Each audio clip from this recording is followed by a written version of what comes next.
What's up, YouTube? On this episode of Coddiwomple Overland, we're going to continue our overlanding adventure in Utah by making our way into the incredible Poison Springs. We don't need a destination, let's go where the river's taking us.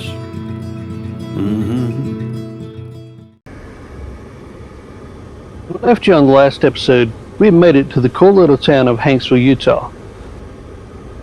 After taking care of a few things here, it was time to find our way back onto the dirt. In this area, that's pretty easy to do. You've just got to point your rig a direction and you're going to find it.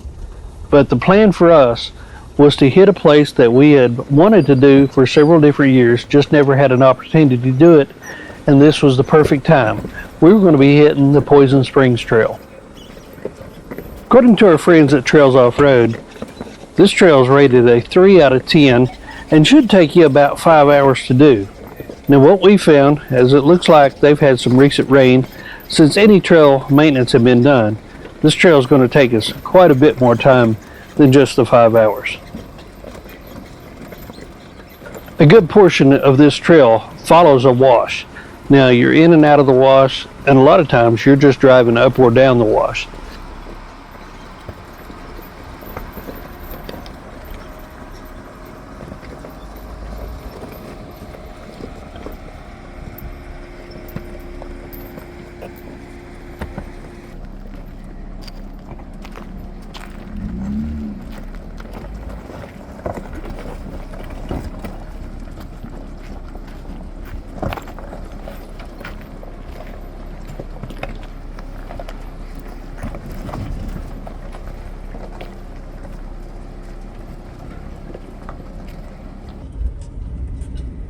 Since being in the wash more times than you're not, especially on the western side of this trail, it's always a good idea to make sure that there's not any rain in the forecast or there hasn't been any rain up the watershed from where you're at.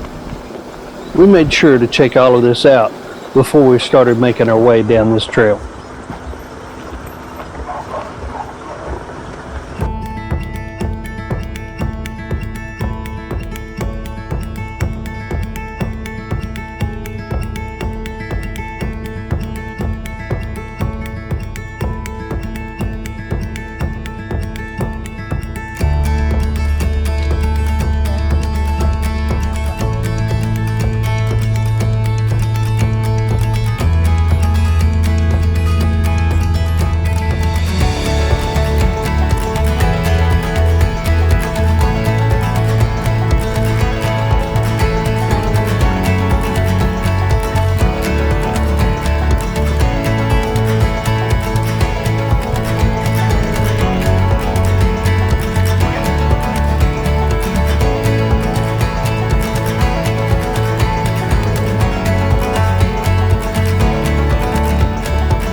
So right now we're having to back up.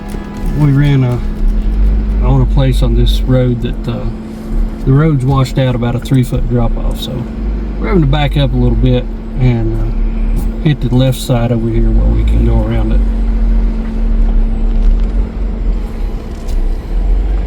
We can still be done with the trailer. We've got 4 of them that are doing it. We backed up without any problem and found that there was actually an alternate route. So we took that, didn't have any more issues, but the shadows were starting to grow taller on the walls. We knew that we weren't going to make it completely out of here tonight, so it was time to start looking for camp. We wouldn't find camp before we had to test a couple of the mud holes like this one. We really weren't sure if it has sandy bottom that you would sink completely out of sight, or it would be something that had a rock bottom to it and wouldn't be any problem at all. We just had to step out into it and see what it done. Just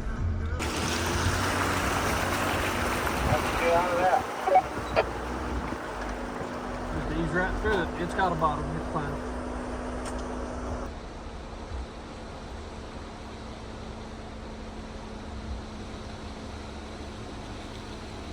We found a perfect campsite about 10 feet or so up out of the wash in amongst a bunch of cottonwood trees. This was a perfect place for us to get set up with the trailers and just kick back and enjoy the evening. What kind of fixings you got there, Justin? They won't send you like the park that they'll. Well, I just bought a little bag salad. And then I bought some ham, some chopped ham, because it's good. You know, I make maybe an omelet in the morning, something different. Because I ended up with like a 75-pound bag of cheese. I don't know how that worked out. This little big grocery store, you couldn't buy just like a pound of cheese. You had to buy like 3 pounds of cheese. Bulk cheese. Costco size. Yeah. And then I just put a little salad dressing and some cheese, because obviously I have plenty of that. And just a little onion. Yep. Yeah. Just a nice little salad to get things started.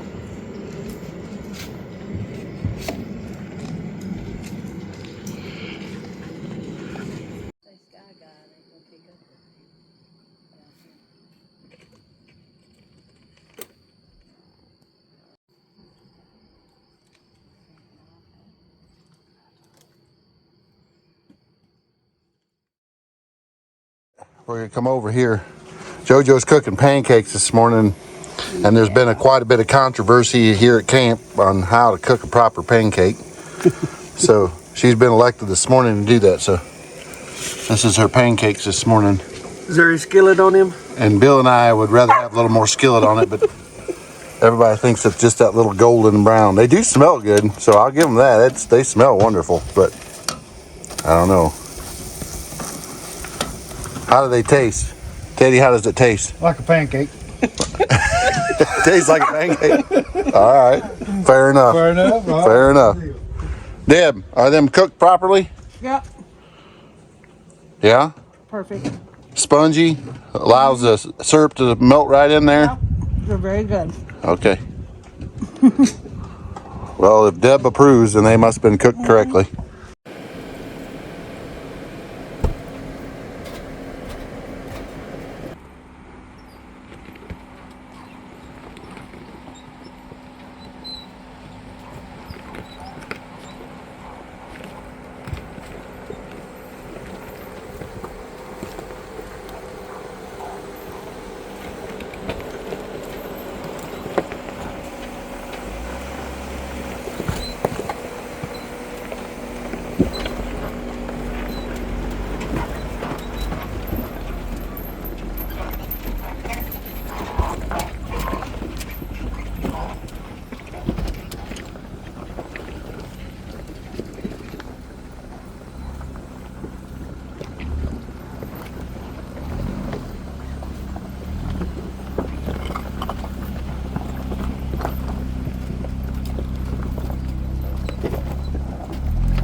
Nice work there. Is that all? I'm sure it'll grow like the Ranger story. Campers, we've already started off filming and listening to Justin sing this wonderful medley. We are going to continue our route along the Poison Canyon wash here. We're about 67 miles from the nearest blacktop. It's going to be hot. It's already showing to be 97 degrees. So enjoy these beautiful red rocks.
Yeah, Teddy has got a fixed panel, you might use a portable, we've got different amp hour batteries.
Between yesterday and today, we had now been on this trail for about 5.5 hours.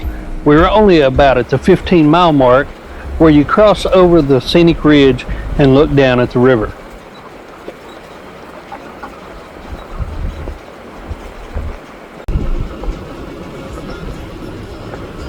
Trails Off-road says the Dirty Devil River is very rarely too deep to cross.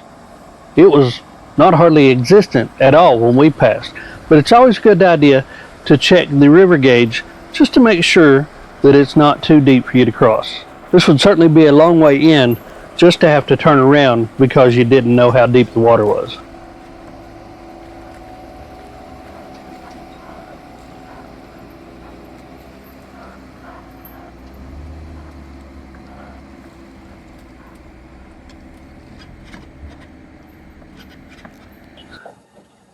After you climb your way out of the river basin, you're going to make your way about halfway up the plateau, and you're going to find yourself right on the edge of the cliff face.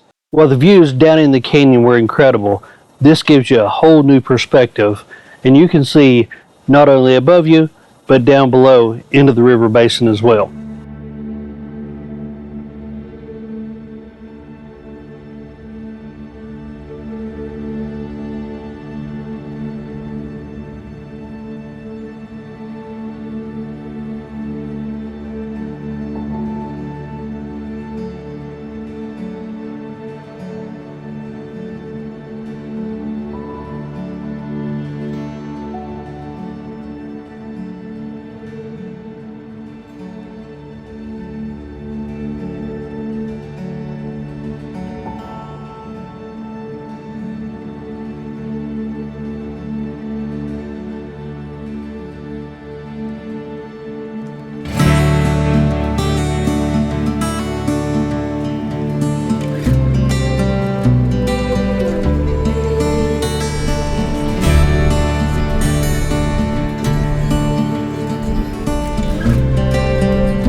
That's pretty amazing.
By the time we had made it to the pass between South Hatch Canyon and North Hatch Canyon, we were 8 hours into this trail and still only about 35 miles in.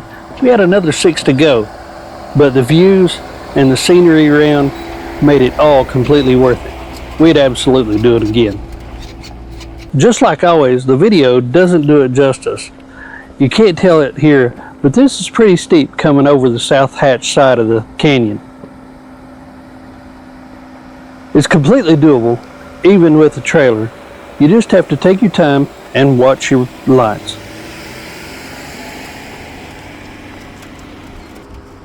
It's a pretty good drop off, and without the aid of a front camera or a spotter, you kind of lose the trail when you turn off to the left there.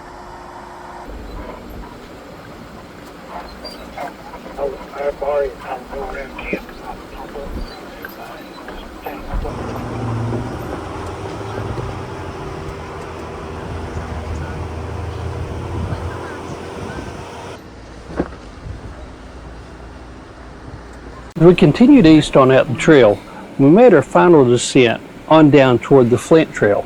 As we'd done this, we passed the Gunsight Butte.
At 5 o'clock in the afternoon, we had made our way to the east side of the Spider Canyon Trail.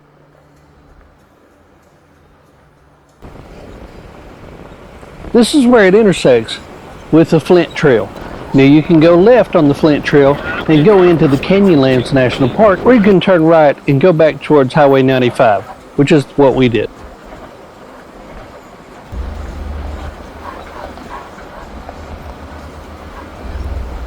The southern part of the Flint Trail is considered to be a through route because it connects to the Poison Springs Trail. While north of that is considered an out and back trail, it does connect to the trails in the Maze District of Canyonlands, but you have to have a permit to get through those.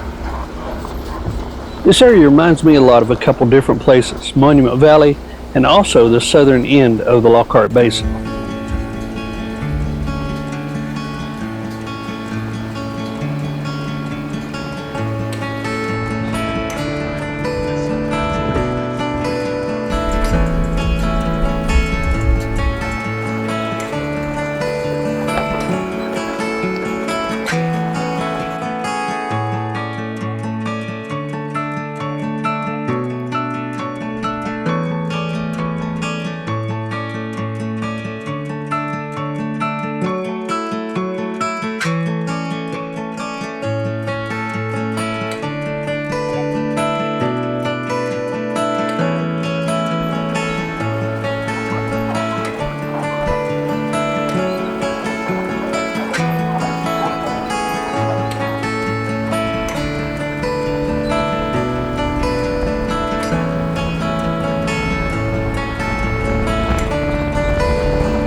As we crossed the Colorado River on the Hype Bridge, it was time to start setting our sights on finding camp. We followed Route 95 for a while before making our way through a box culvert and off into the desert again.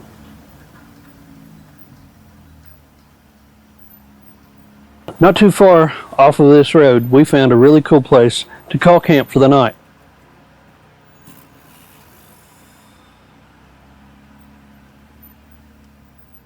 Up until this point, the Poison Springs Trail was probably the most fun trail that we had had on the whole trip, and everybody agreed with that statement. We hope that you've enjoyed riding along with us as well. If you have enjoyed this video, please consider subscribing to the channel. We'd really appreciate it, and until next time, see ya.